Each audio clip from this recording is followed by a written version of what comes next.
Hi everyone, I'm Jenna, and today I'm going to share with you my top 10 books of this year. Now coming in at number 10 is How to Be Happy, not a self-help book, seriously. Old and new, common and rare stories in prose and poems by Ian S. Thomas. Now, this book made my top 10 list because I really liked most all of them that Ian S. Thomas wrote in this book. It has, I have to say, it's probably my favorite poem of all time. And I'm going to read it to you so you can get a sense of Ian S. Thomas's writing. And the poem is called Shoulder, Shoulder, Slow, Slow. I had this dream that we somehow evolved without vocal cords. And the only way we could talk to each other was by touching our own or each other's skin. Entire books are written entirely in hugs and hand-holding and letting go of each other. And we'd hold and touch and let go of each other in all these different ways to say all these different things. And when Neil Armstrong landed on the moon, he just put his hand over his heart and held it there with his other hand. And it said everything to everyone watching at home. And the news presenter did the same, and so did everyone else. And there are museums you can go to in my dream, where they have sets of mechanical hands, and you put them against your heart, and you can hear his exact words as he said them. And when people got married, everyone just held each other's hands in a circle and cried. And all the funerals in my dream looked exactly the same. And the people with the lightest fingers spoke so softly. And the fishermen and workers had low, gravelly voices. And I dreamed this dream for so long, I learned how to speak entirely in touch. And I wrote poetry on my wife's back every evening before she sleeps. And her skin and her nerve endings are a kind of paper that only remember the ink written on it for a moment. And while I lose something in my terrible translation, my favorite word goes, shoulder, shoulder, slow, slow, neck, arm, back, curve, slow, slow, shoulder, shoulder, slow, slow, neck, arm, back, curve, slow, slow. And it is so much more eloquent than anything I've ever said, and so much more beautiful than anything I've ever written with words. Coming in at number 9 is Where Things Come Back by John Corey Whaley. Now this book is Jessie from Jessie the Reader's favorite book. And once I knew that, I knew I had to figure out why it was his favorite book. And so this year, I read it, and I can see why Jessie the Reader loves this book so much, because it is a fantastic read. So this book follows two, different storylines. And the first one, which kind of our main storyline, follows a boy named, I forget his name, Colin Ritter. This book kind of takes place for a senior of high school, and basically his younger brother, who is basically a genius, goes missing. And it's all about him trying to deal with this, plus keep his family together. Then on the other side of the spectrum, we have this young missionary who has lost his faith and is trying to find it where he can find it.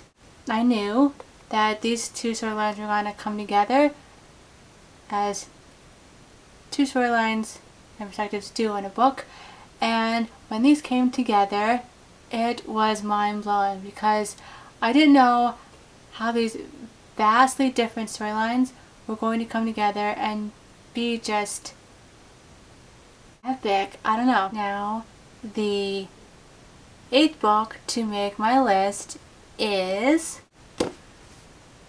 The Drawing of the Three, The Dark Towers 2 by Stephen King.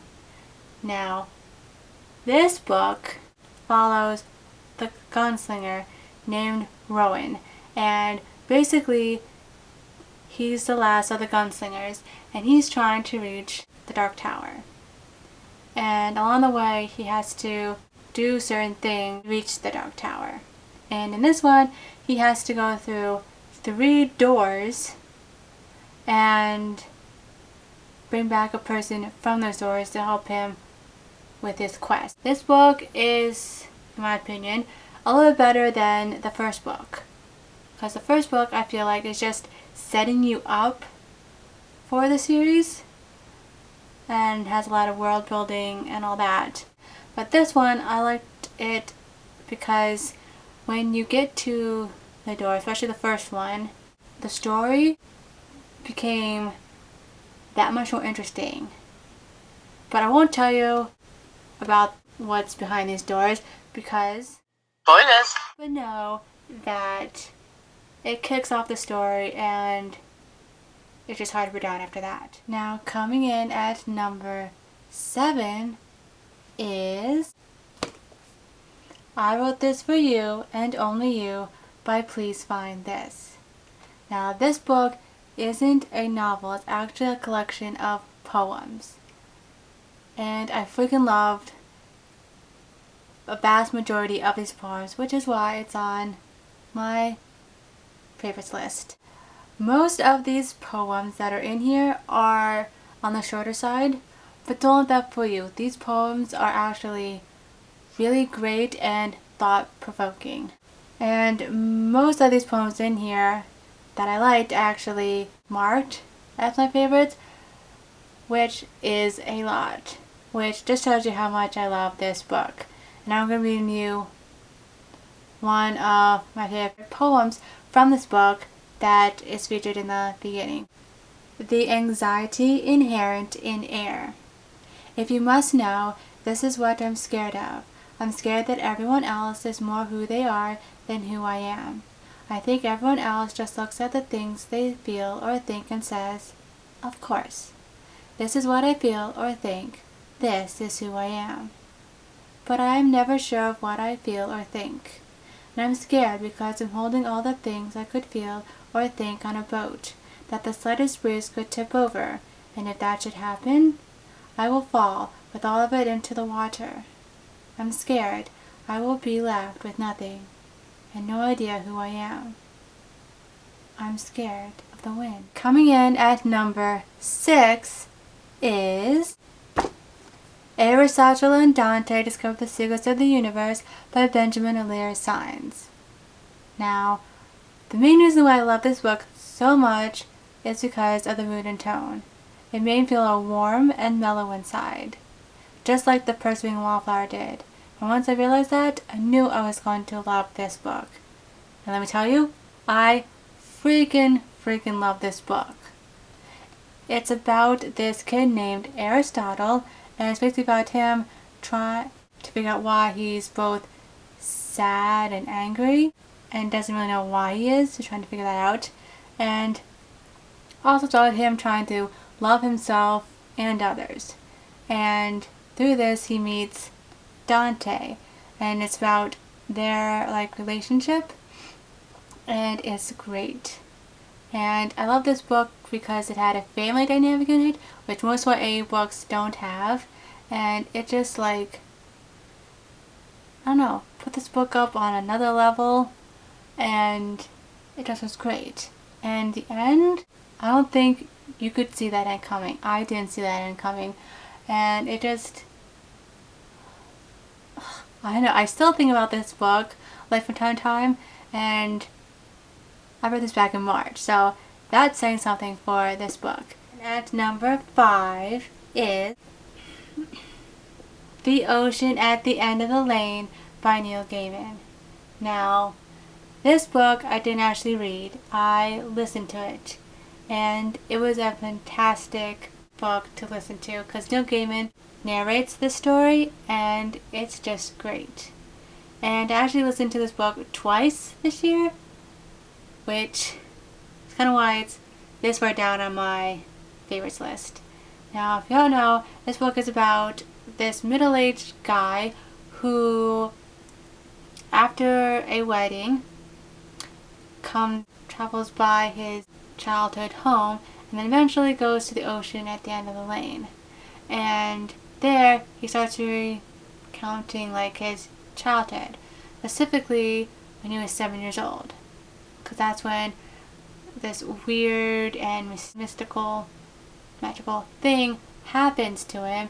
And basically the story is from a 7-year-old's perspective, and I really, really loved this 7-year-old kid. Like, most times through this story, I'll kid you not, I just really wanted to give this kid a hug and maybe have him with my brother, because he just was so cute and so adorable that I couldn't help but love him throughout this entire book. So if you haven't read any Neil Gaiman's books, I'd highly recommend starting with this one because it's top notch. Coming in at number 4 is A Monster Calls by Patrick Ness. Now this book was one of the last books that I read this year, and I freaking loved it a whole lot. This is basically a story that I've been hearing nothing but great things about for a couple years, and finally I decided to pick it up and read it, and I'm so very glad I did, because like I said before, this book is fantastic. The story is basically a contemporary story with a little bit of a fantastical element thrown in, and it tells a story about a boy who is trying to cope, I guess, with his mother's illness. What made the story really good was that it hit you right in the feels. Like, my emotions were taken on a roller coaster ride with this book. Also, I like that this book had beautiful illustrations in it that were creepy yet beautiful, and it just made the story come alive that much more. For instance, just made this book so good. And even though this book is categorized as a middle grade book, I think this book is a great book for everyone to read, because I think everyone will love this book. I think this book is just completely and totally and utterly powerful, and it definitely does deserve all the help that it's getting. Now we're down to my top 3 books of this year, and those are the entire Harry Potter series. Now, the only reason why this isn't number 1 is because I think I knew the whole storyline of how these books go, and if I didn't, and just look at these with fresh eyes, then it'd probably be my number 1 book. But I still really, really, really loved this series. If you don't know, this book's about this kid named Harry Potter, and it's all about him living with his aunt and uncle because his parents died, and it's all about him not being treated well, but then he finds out when he's 11, 12, something like that, that he's a wizard, and he goes to this school called Hogwarts, and it's amazing. Amazing. Like, I am so glad I read these books. I wasn't able to read these when they were coming out, but now that I've gotten a chance to read these, I freaking love it. And for those people that think you're too old to read these books, what are you talking about? These books are great, and kind of for me, I read these when I was 28 years old. So, I mean, if I can read those 28 and still love them, then I bet you guys can love them, because these books are just great, and they're relatable to like everyone. And this series would probably be like the greatest series of all time to me, and I'll probably continue to read these probably until the day I die, and I can't wait to share it with my kids. So that's the Harry Potter series, coming in at number 3. Now coming in at number 2 is Fangirl by Rainbow Rowell. Now, this book follows a girl named Kath, and she has a twin sister named Ren. And basically, these two girls are starting their freshman year of college. And basically for this, they've been doing like everything together.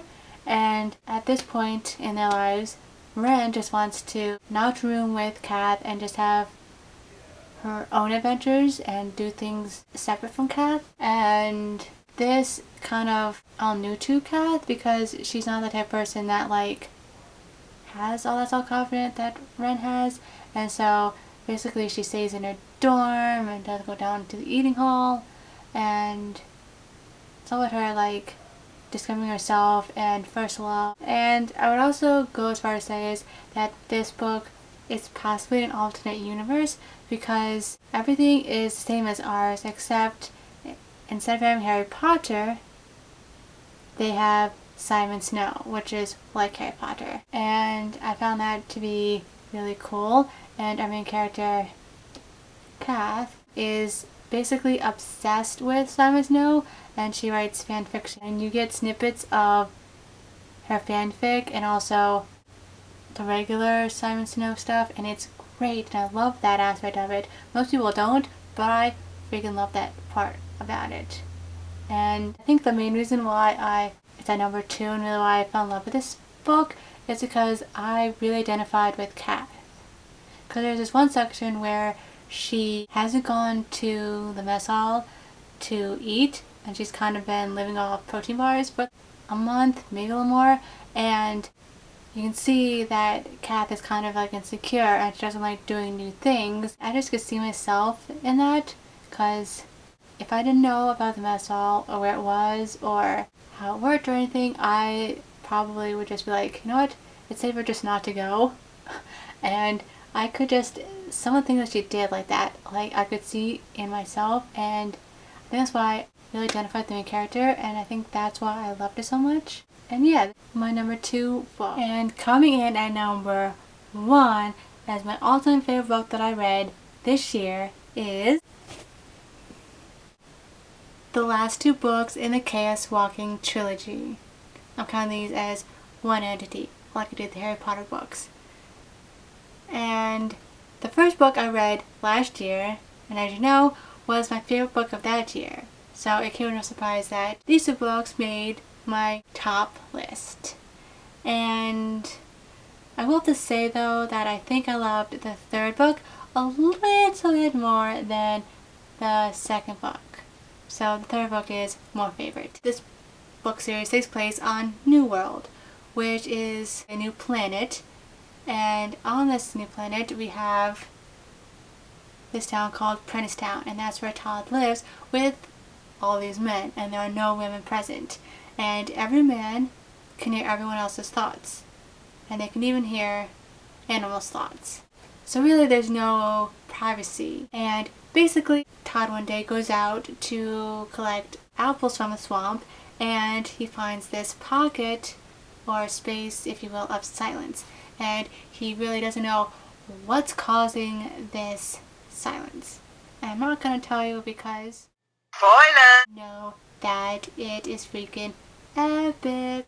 And I think one of the main reasons why I love this book series so much, instead of just reading these books, I listen to them. And the guy that read these books was freaking phenomenal. He did the voice of Todd so well, and he also did other characters' voices in different voices, and my goodness, they were great and unique, and no character had the same voice. They were just all unique, and it was great, and I loved it. I think that enhanced my love of these books like so much. So if you're one of those people that can't get these books because you're a stickler for grammar to be right and words to be spelled right, which is done intentionally in these books because it's the way that Todd knows how to speak and write, is how it's portrayed in here. And if you can't get past that, then I would highly recommend the audiobook. I think it's a little more enjoyable. I'm so glad you wrote this, and I'm kind of sad that next year, 2016, there won't be no more Chaos Walking books to read, which is so sad. But somehow I will get through.